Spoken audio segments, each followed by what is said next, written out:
अस्सलाम वालेकुम। आज का टॉपिक है केमिकल स्पीशीज़। हम मुख्तलिफ़ केमिकल स्पीशीज़ के बारे में बताया। स्पीशी का मतलब होता है कोई भी चीज़। आइंस, मॉलिक्यूलर आइन, फ्री रेडिकल और टाइप्स ऑफ मॉलिक्यूल, ये 2-3 इसके सब टॉपिक्स हैं, ये कवर करने हैं। सबसे पहले आइन। आइन क्या होता है? जब कोई भी एटम इलेक्ट्रॉन लूज़ या गेन कर ले। लूज़ का मतलब होता है निकाल देना और गेन एक्सेप्ट कर लेना। कोई भी एटम इलेक्ट्रॉन लूज़ या गेन कर ले वो आइन बन जाता है, उसके ऊपर कोई चार्ज आ जाता है। आइन चार्ज्ड एटम होता है। चार्ज क्यों आ जाता है? क्योंकि उसके अंदर नंबर ऑफ प्रोटॉन और इलेक्ट्रॉन बराबर नहीं रहे, उसके चार्ज बराबर नहीं रहा। इलेक्ट्रॉन और प्रोटॉन्स के मास में ज़रूर फर्क होता है, लेकिन चार्ज सेम होता है। Charge atom. अब इलेक्ट्रॉन लूज़ या गेन से ज़ाहिर है कि इसकी 2 टाइप्स होंगी। एक को कहते हैं कैटाइन, इसको या पॉजिटिव आइन भी कहते हैं, और दूसरे को कहते हैं एनाइन, नेगेटिव आइन। कैटाइन कैसे बनता है? जब कोई एटम इलेक्ट्रॉन को लूज़ कर दे। इलेक्ट्रॉन को लूज़ करेगा, नेगेटिविटी कम हो गई, पॉजिटिविटी ज़्यादा हो गई, तो वो पॉजिटिव चार्ज आ गया, इसका मतलब कैटाइन है। इलेक्ट्रॉन अगर एटम इलेक्ट्रॉन को गेन कर ले तो वो एनाइन बन जाएगा, उसके ऊपर नेगेटिव चार्ज हो जाएगा। क्यों? क्योंकि नेगेटिव चार्ज पहले से ज़्यादा हो गया। कैटाइन की एग्जांपल है सोडियम, ये इलेक्ट्रॉन एक्सेप्ट करता है। और एनाइन की क्लोरीन हो गया। इसके अलावा इसकी फैमिली सारी, फ्लोरीन, आयोडीन और भी बहुत सी। सोडियम की फैमिली, सोडियम, पोटाशियम, सीजियम, ये सारे, ये कैटाइन्स। और ये एनाइन बने कैसे कैटाइन्स? हाइड्रोजन गुजारा था, इसने एक इलेक्ट्रॉन लूज़ किया तो ये बन गया कैटाइन। इस तरह कोई भी एटम एक लूज़ कर दिया, 2 कैल्शियम पॉजिटिव 2 बन गया, इसने 2 इलेक्ट्रॉन लूज़ किए। ये चार्ज डिपेंड करता है कितने इलेक्ट्रॉन लूज़ किए। और इसके अलावा एल्यूमिनियम इसने 3 लूज़ किए। मैक्सिमम कोई एटम 3 ही लूज़ कर सकता है, इससे ज़्यादा नहीं। अब एनाइन देख लेते हैं, एनाइन की एग्जाम्पल्स।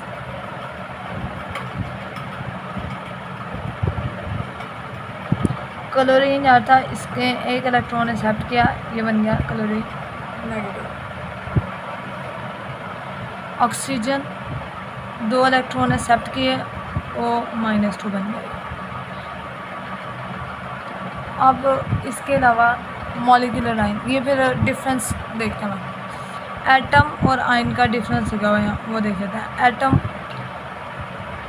एटम में नंबर ऑफ इलेक्ट्रॉन और प्रोटॉन्स बराबर होता है, जबकि यहाँ पे डिसबैलेंस होता है। इलेक्ट्रॉन और प्रोटॉन कभी भी बराबर नहीं हो सकते, या इलेक्ट्रॉन ज़्यादा होगा प्रोटॉन से। अगर इलेक्ट्रॉन ज़्यादा हुए तो एनाइन, अगर इलेक्ट्रॉन कम हुए प्रोटॉन से तो कैटाइन। आइन बनेगा ही तब जब ये होगा, और ये इंडिपेंडेंट नहीं रह सकता, अकेला नहीं रह सकता।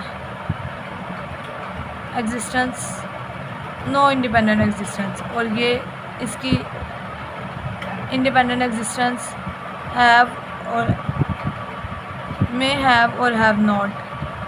इसके हो सकता है ये इंडिपेंडेंट रह सके, या हो सकता है ना भी रह सके। इसकी स्टेबिलिटी पे डिपेंड करता है। इंडिपेंडेंट एग्जिस्टेंस जो एटम्स में से है वो सिर्फ नोबल गैसेस की है, क्योंकि इनका आउटर शेल कंप्लीट होता है, इनको किसी के साथ रिएक्ट करने की ज़रूरत नहीं है, तो ये इंडिपेंडेंट रह सकती हैं। ये इलेक्ट्रिकली न्यूट्रल है, यही चार्ज वाली बात। और ये न्यूट्रल नहीं होते, इनके ऊपर या पॉजिटिव या नेगेटिव कोई ना कोई चार्ज होना लाजमी है। स्मॉलेस्ट पार्टिकल है ये किसी भी एलिमेंट का या सब्सटेंस का, और ये स्मॉलेस्ट पार्टिकल ज़रूर है, लेकिन किसका? आयनिक कंपाउंड का।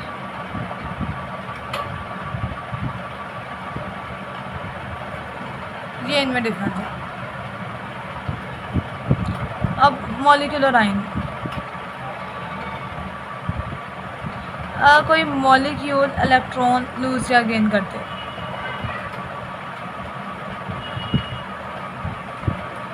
वो मॉलिक्यूलर आयन बन जाता है। अब समझने वाली बात यह है कि मॉलिक्यूल तो स्टेबल है, बना ही वो इसलिए है कि वो स्टेबल हो जाए, तो उसने इलेक्ट्रॉन लूज़ या गेन करने का मसला क्या है, इसमें तो समझ आती है कि उसने स्टेबिलिटी क्या है ऐसे किया, लेकिन ये कैसे क्यों हुआ, ये खुद नहीं करता। मतलब जो ये आयन बने हैं वो तो खुद ब खुद बन जाता है स्पॉन्टेनियसली, लेकिन ये खुद नहीं बनते, ये ज़बरदस्ती करवाए जाते हैं। हाई इलेक्ट्रॉन फेंके जाते हैं इसके ऊपर ताकि वो मॉलिक्यूलर आयन बनाए जाते हैं, होते नहीं हैं, नेचुरली नहीं पाए जाते। और इसी तरह कैटाइनिक मॉलिक्यूलर, इसके ऊपर भी इलेक्ट्रॉन लूज़ या हो रहा है, तो ये भी दो तरह के ही होंगे। कैटाइनिक मॉलिक्यूलर आयन भी होते हैं और एनाइनिक भी होते हैं।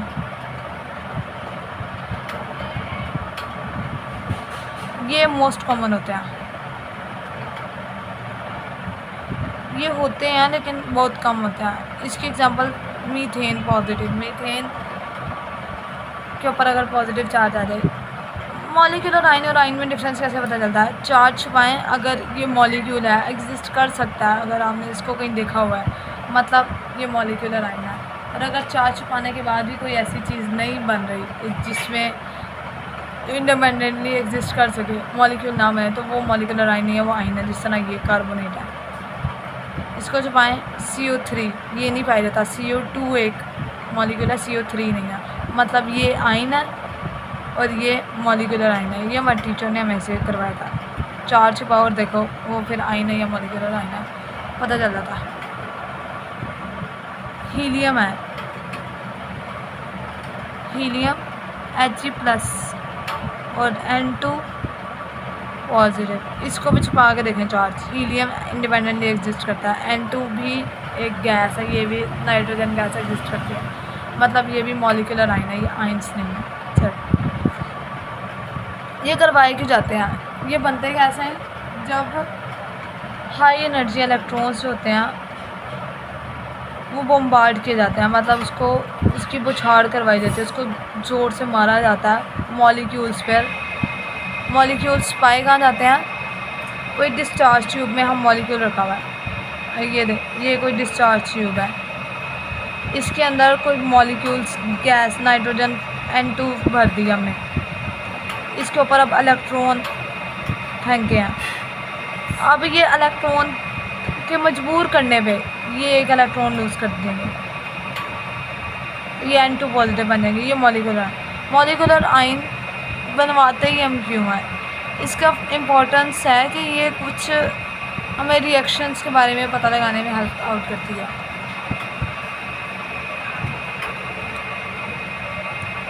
ये हमें कुछ स्ट्रक्चर्स कुछ उसके लिए हेल्प आउट करती है, ये इसलिए हम बनवाते हैं।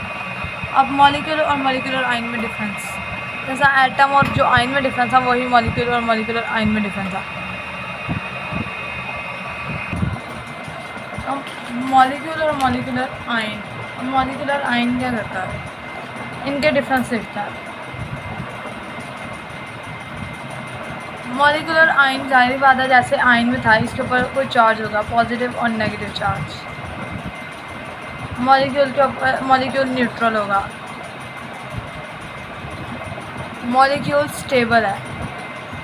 अब मॉलिक्यूल स्टेबल था तो मॉलिक्यूलर आयन तो स्टेबल नहीं ना, वही ये रिएक्टिव हो जाएगा। कोई भी चीज़ या स्टेबल होती है या रिएक्टिव होती है।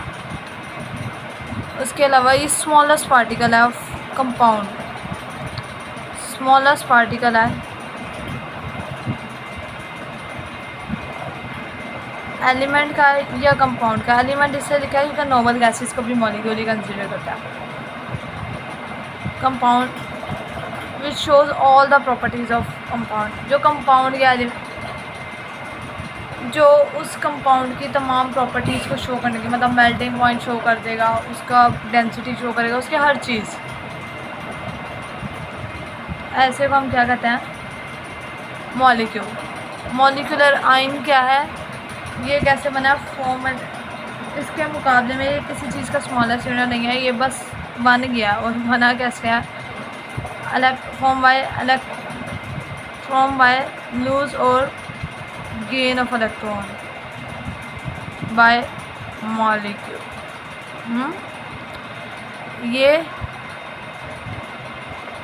ये इनमें डिफरेंसेस हैं। इसके अलावा एक टर्म है free radical.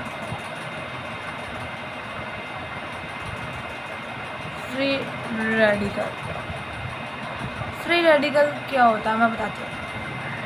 Free radical atom या group of atoms have unpaired electron। अब सबसे मज़े की बात ये क्या है, ये ना आयन होता ना मॉलिक्यूल होता, ये फ्री रेडिकल्स हैं। अब ये बनते कैसे हैं? फ्री रेडिकल को रिप्रेजेंट करते हैं एक डॉट होता है ओवर द सिंबल। क्लोरीन का फ्री रेडिकल है, उसको क्लोरीन डॉट से शो करता है। मिथाइल फ्री रेडिकल है, उसको ऐसे शो करेंगे, मतलब इसके ऊपर डॉट लगाएंगे सिंबल के ऊपर।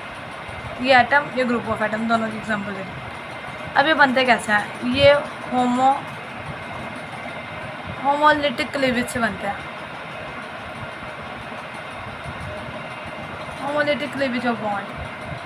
अब किसी भी दो चीज़ों में बॉन्ड बना हुआ है, बॉन्ड दो तरीके से टूट सकता है, या तो वो हेट्रोलिटिक टूट सकता है या होमोलिटिक।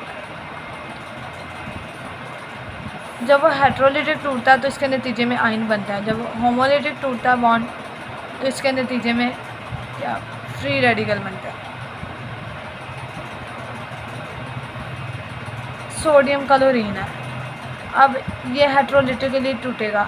क्लोरीन जो है वो सोडियम का भी इलेक्ट्रॉन का पेयर, पूरा पेयर लेके चला जाएगा। ये ऐसे ब्रोमीन का बना हुआ है, ब्रोमीन।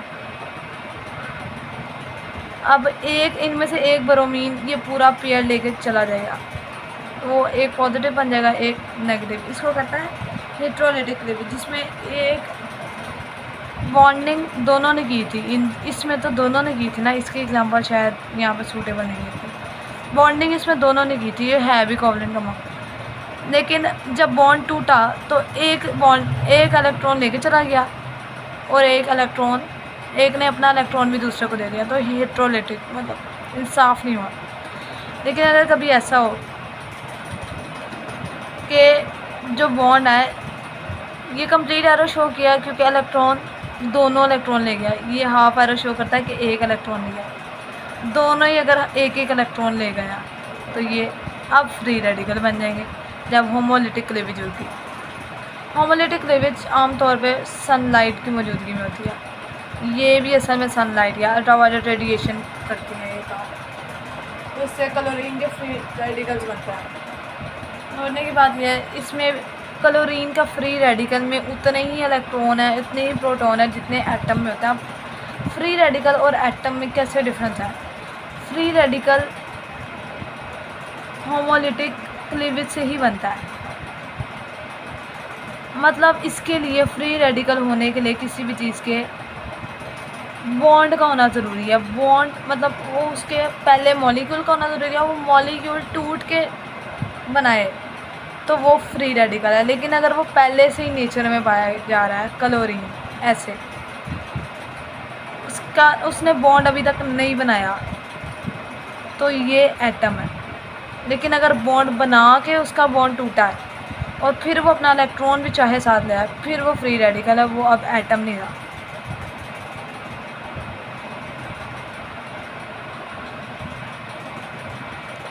ये डिफरेंस है फ्री रेडिकल और एटम में।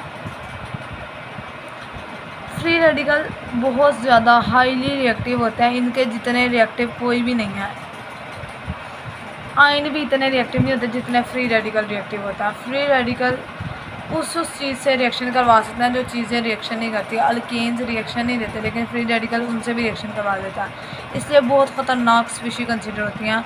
बॉडी में बहुत डैमेज कॉज कर सकते हैं अगर फ्री रेडिकल ज़्यादा बन जाए। यही वो फ्री रेडिकल हैं जो हमारी ओजोन की तह को तबाह कर रहे हैं। ओजोन लेयर की डैमेज की सबसे बड़ी वजह फ्री रेडिकल फॉर्मेशन है। क्लोरोफ्लोरोकार्बन से होते हैं, वो हेट्रोलिटिक फ्यूजन, होमोलिटिक फ्यूजन में जाते हैं अल्ट्रावायलेट रेज की प्रेजेंस में। और उससे क्लोरीन के फ्री रेडिकल्स बनते हैं, और एक क्लोरीन का फ्री रेडिकल 1000 के करीब ओजोन के एटम को तोड़ देता है और उनको ऑक्सीजन बना देता है। इसलिए ये इतने ख़तरनाक होता है फ्री रेडिकल। तो फ्री रेडिकल प्रिवेंशन के बहुत से तरीके होते हैं। इन लोगों को लिखना एटम और फ्री रेडिकल में डिफरेंस चाहिए था, लेकिन लिखा हुआ फ्री रेडिकल और आएंगे यार कोई नहीं। फ्री रेडिकल और आइन,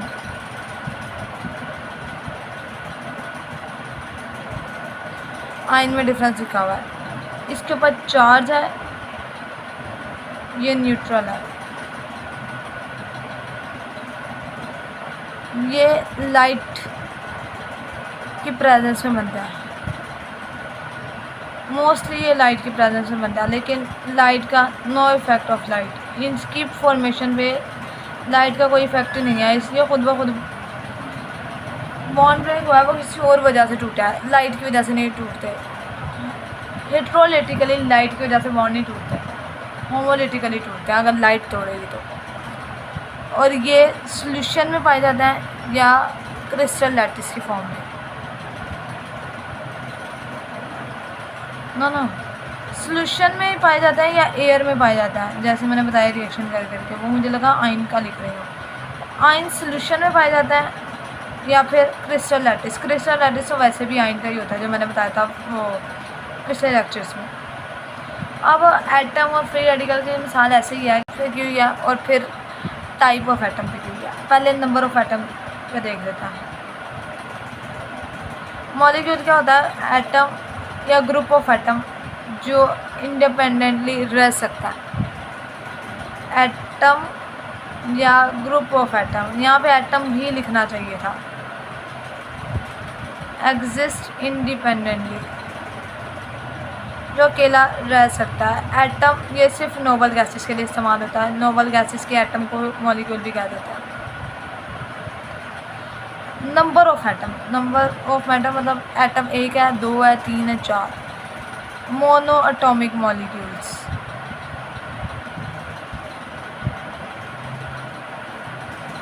डाई एटॉमिक मॉलिक्यूल,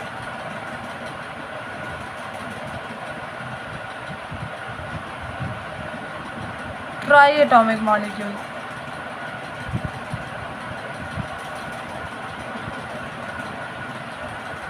और आगे टेट्रा वगैरह जहाँ तक मर्जी जा सकते हैं, लेकिन आगे किताब वाले ने बस कर दिया, वो पॉली एटॉमिक में आ गया।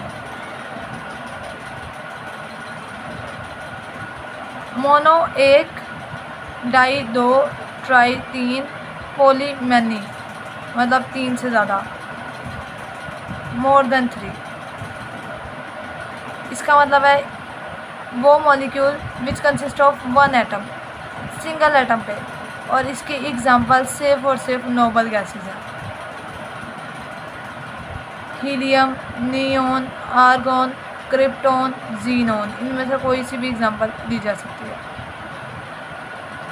डाई एटॉमिक मॉलिक्यूल जो दो एटम्स पर मुश्तमिल है। एटम टाइप ऑफ एटम नहीं, दो एटम, कोई से भी दो एटम। N2 दो एटम है, O2 दो एटम है, दो ऑक्सीजन है। CO कार्बन मोनोऑक्साइड, एक कार्बन का एटम, एक ऑक्सीजन का, दो एटम है। टाइप नहीं, सिर्फ दो एटम, नंबर तादाद कितनी है। HCl दो एटम है, और बाकी जो मर्जी लिखते हैं। ट्राई एटॉमिक मॉलिक्यूल जिसमें तीन एटम हो। ओजोन तीन एटम है, मुझे इस टाइम ओजोन तीन एटम है ओजोन, मुझे इस टाइम ओजोन ही याद आ रहा है। वैसे अगर कोई और ऐसा हो जिसमें वाटर H2O, दो हाइड्रोजन एक ऑक्सीजन, तीन ही एटम। और पॉली एटॉमिक में इसके अलावा जो मर्जी, मतलब तीन या इसमें मोर देन 3, चार या चार से ज़्यादा, 4, जिसमें सल्फ्यूरिक एसिड आ जाता है। इसमें अब 1 2 3 इन तीनों में से कोई सी भी नहीं है, तीन से ज़्यादा ही हैं, ये पॉली एटॉमिक में चला गया। इसके अलावा कोई भी S8 P4 कोई से भी और हो जाए, वो सारे पॉली एटॉमिक मॉलिक्यूल। अब इसके अलावा टाइप ऑफ मॉलिक्यूल की एक और बेस, मतलब एक और बेसिस में इनको डिवाइड किया हुआ है। वो बेस है टाइप ऑफ एटम, वो नंबर ऑफ एटम था, ये टाइप ऑफ एटम है। मतलब एटम की किस्म, यहाँ पे तो किस्म का ख्याल नहीं रखा गया, एक कार्बन था, एक ऑक्सीजन था, कोई मसला नहीं, डाई एटॉमिक ही है। ये होमो एटॉमिक मॉलिक्यूल और हेट्रो एटॉमिक मॉलिक्यूल।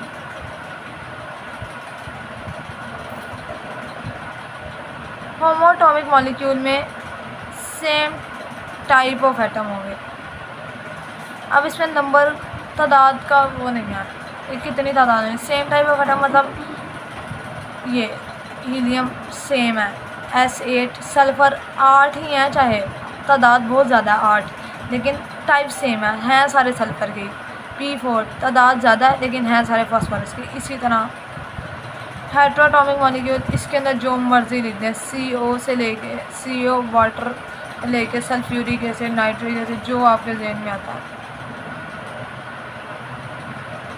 ये सब कुछ इसमें आ जाएगी। लेकिन इसमें मॉलिक्यूल्स में आयनिक कंपाउंड्स को नहीं लिखते, आयनिक कंपाउंड्स क्योंकि मॉलिक्यूल्स होते ही नहीं। That is all lecture about chemical species. ये केमिकल स्पीशीज़ ख़त्म हो गया।